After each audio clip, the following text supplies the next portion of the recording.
All right. Well, I want to say hello to you. My name is Nish, and welcome to my podcast in the series called Be Good. And thank you for joining me today. This is Be Good Taking Care. And the topic is about caregiving or caregivers to someone that you might be taking care of, such as a grandparent, a parent, your spouse, a longtime friend, someone who needs a little help and, might be physically impaired in some ways or weak or and or they might have some mental issues such as memory issues and people who are suffering from Alzheimer's. So I just wanted to take this time to give you some pointers on caregiving today. I myself have been a caregiver to my father. He's no longer with us now, but when he was, uh, when he was put in a convalescent home, I used to visit him daily. And also, even prior to that, even though um, my stepmother, his wife, did take care of him in his home, on Sundays, I used to come take him to church and we'd go out and have lunch together so we could visit. And, in his older age, he was exhibiting some memory issues, dementia, some light dementia. And, he was not very mobile. He had some mobility issues too.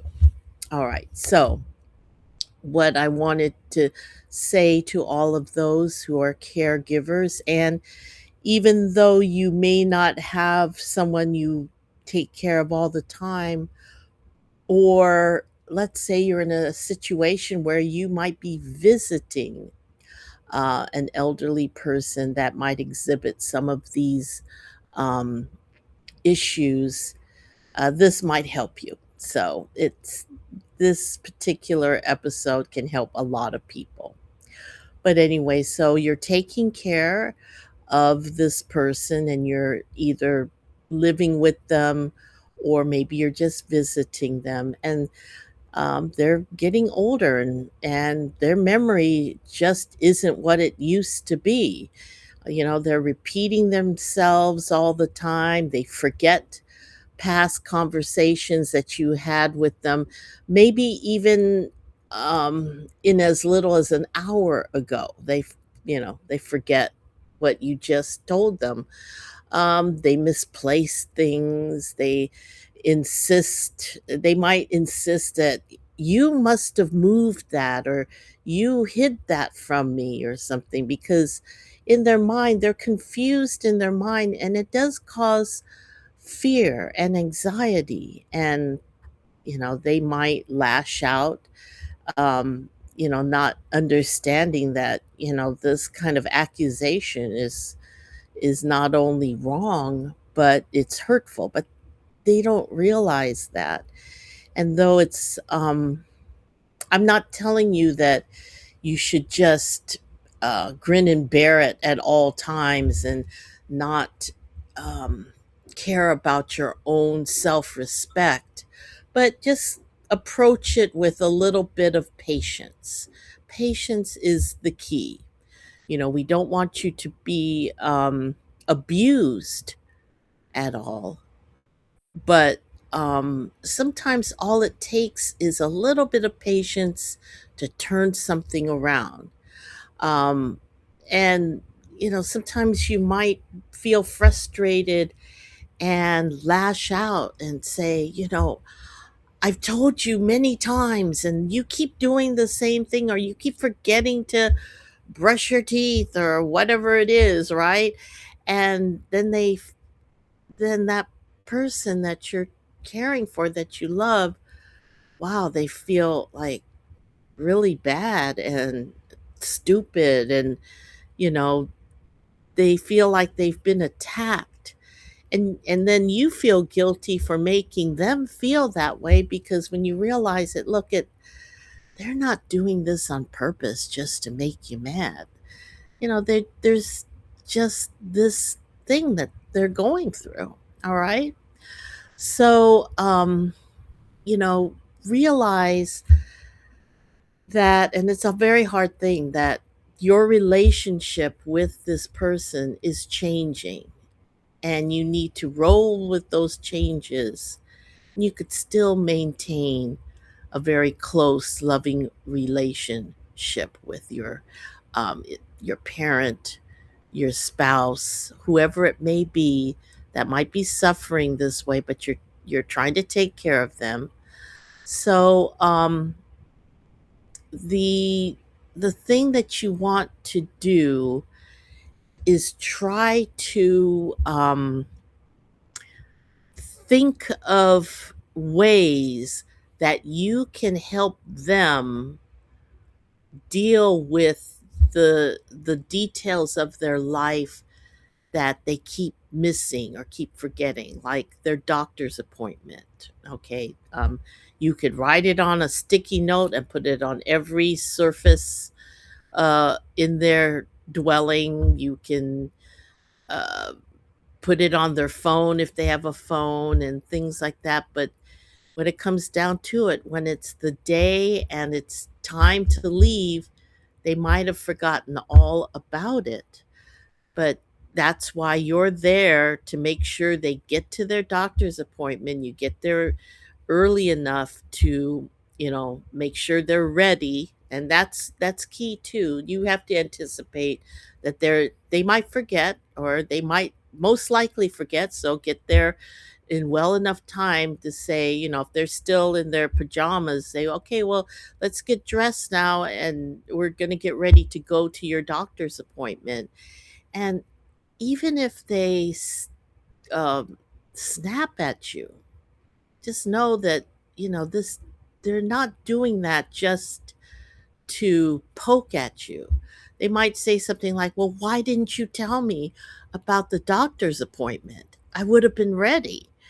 And instead of saying, okay, I told you probably 20 times, I've written on the sticky note, see what it says right there on your wall on that sticky note, and it's in your bathroom and stuff. It's like, that doesn't help, because it only makes that person feel dumb, and they feel bad, and then they'll lash out even more, because they don't want to feel that way. They don't want to feel like they're losing grip upon their own lives. So, as hard as it might be, because you're right. You told them many times your doctor's appointment is on Tuesday. Today is Tuesday, and the doctor's appointment is at 10, and I'm here at 9 o'clock to make sure that you're dressed and ready to go. You could just say,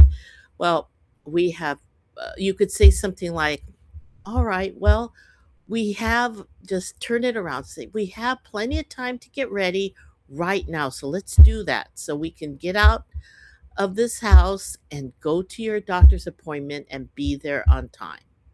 Just try to guide them away from, like, what do you mean? And why didn't you tell me? It's like, let's forget about that blame and let's go forward. All right. Now, the next thing I would say is to, because I did talk to a friend recently, and she's taking care of her mother. Her mother has some health issues, and her mother lives with her, but she's also experiencing a decline in her mental faculties. So, she wants to make sure her mother has a very comfortable life, and and does her best to take care of her, making sure she's safe and comfortable in the home. But she also wants her to enjoy living. So she asked her mother the other day, what would you like for lunch today, Mom? And so she blurted out, you know what? I'd love to have lao lao. Now, lao lao is a Hawaiian dish. It's a specialty item, so it's not at any of those.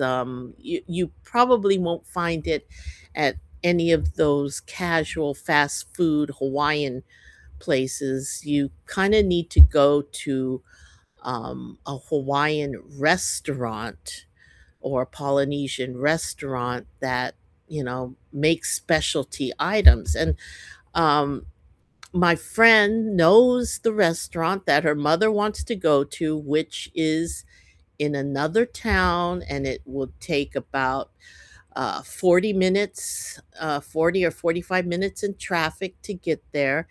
And it wasn't something that she was prepared to do on that day to get her mother some lunch. So, because she had some errands to do, and she said, on my way back, I'm going to pick up lunch. What would you like to have for lunch, Mom? And so she started telling her mother all the details, like why they couldn't have Lao Lao today, and what else uh, could you possibly want for lunch? And then by at that point, her mother was really upset. Like, well, how should I know how far that restaurant is? And things like that. And so it kind of went out of control, like it went over the top. Where in that particular situation, knowing that to you, um, you're in the right. You're saying like, Mom, I'm just going into town to do the errands, and I want to get something that I could get in town and come right back within a few minutes. But what I suggested to her is, in the future, when this pops up, because her mother really wanted to have this dish, she could say something like, she could stop for a second, stop her normal reactions and just say, Mom, that sounds so good, but that restaurant is a little far. And why don't we go there on another day together and have a special lunch where you can have your lao lao? But today, can we just pick, something like from the Italian restaurant, or from the Subway sandwich shop? And because that's on my way back, you see. So the key is to uh, to help your sanity and theirs is to give them fewer choices. Okay, if you just say, "Where do you want? What kind of lunch would you like to have?" Maybe they'd like to have shrimp etouffee from New Orleans, and you live in LA. It's like, yeah, I know LA is also Louisiana, but we are not going to New Orleans today. So you have to say, hey, would you like a pizza? Would you like to have some Chinese food, some chow mein? Give out a couple of different suggestions, and that way they could make a choice, and it's easier for you. All right. Um, there's also other techniques that you can do to manage your the person that you're giving care to, and um, you that requires a lot of patience But know that you can do this by making things simpler. So, just like, let's say you are helping them with their finances, paying their bills and things. So, let's say you need to, since they get all of their bills in the mail, you want to make sure that they get their mail and put all their mail maybe in a basket, and when you're coming to visit, you're going to take care of that and make sure that their bills get paid on time. Or maybe you help them set up electronic billing, and if you have that kind of close relationship, you can have them set you up as the person that will pay for their bills. This is for somebody who can really trust you, and you also are close enough to that person that it's not inappropriate for you to be involved in their financing.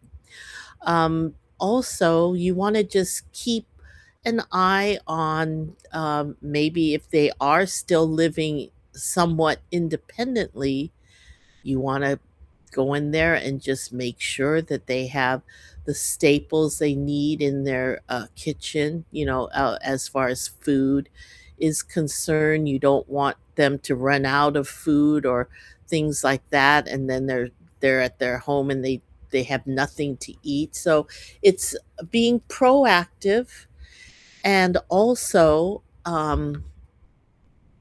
again, in this area, when you're trying to uh, take care of their needs, don't just say, okay, do you need any clothing? It's like, oh, well, maybe, it might be August. I think I need to have a coat, and I need to have some high heeled shoes and things like that. You want to, again, give them choices. All right. Would you need to have a new sweater? Do you need a new blouse, new pants, new underwear? Give them a choice of what you can help them purchase for themselves. All right. And then also, the basic thing on being a caregiver is listening to them. So be sure you're really listening to them and picking up clues. I know when my father was, in his late stages of life and his dementia was getting quite pronounced, sometimes he would recall history incorrectly, or maybe it was memories that he has of us, of, me as a child and him doing certain things, and he's not recalling them correctly. So, a way to, uh, give him the right information or steer him to recall his memory more accurately. Um, this takes gentle patience, and say, oh, well, that's not how I remember it. It's almost right. I remember that, I was 12 at the time that you took me to this ranch to go horseback riding, and the horse that um, I picked was named Brownie because he was brown. And so you're giving him some visuals, and you're also giving him the facts, so, or him or her, some of the historical facts that they can process in their brain, and have their brain correct the memory that they have, which is a good thing for them. So, even though it's just great to be able to listen to them and um, be respectful, and sometimes, if you do challenge them, they might get angry and say, "No, I know this is how it happened." So you just say, "Okay, you that's how you remember it, and I remember it differently, but that's all right." You know what I mean? So, I have noticed when I was with my dad, I could tell, like, when I'd say, "Oh, well, that was really in 1965, not 1975." And I could tell that his brain, he's thinking like, "Was it? Oh, yeah, I think it was." Like, he was quite open to my suggestions, but I'm not saying to him like, "Dad, you're wrong." Like, be very kind. All right, be very kind, because you know the the thing is that caregiving is an act of love. You are a very loving person to care about somebody so much that, as their a person that you love, their health is declining, maybe their mental capacity is declining, and you know that they need some assistance, and you're there to assist them.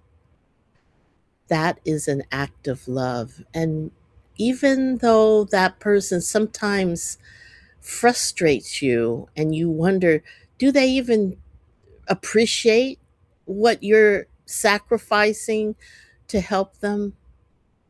Just know inside they do. All right? Because it's never wrong to be a loving and caring person. So be patient with um, your loved ones who you're caring for. Be patient with them, and be patient with yourself. And above all, just be good. All right. So until the next time, take care of the people you love, and don't forget to take care of yourself too. All right. I love you. Until the next time, have a very good week. Take care.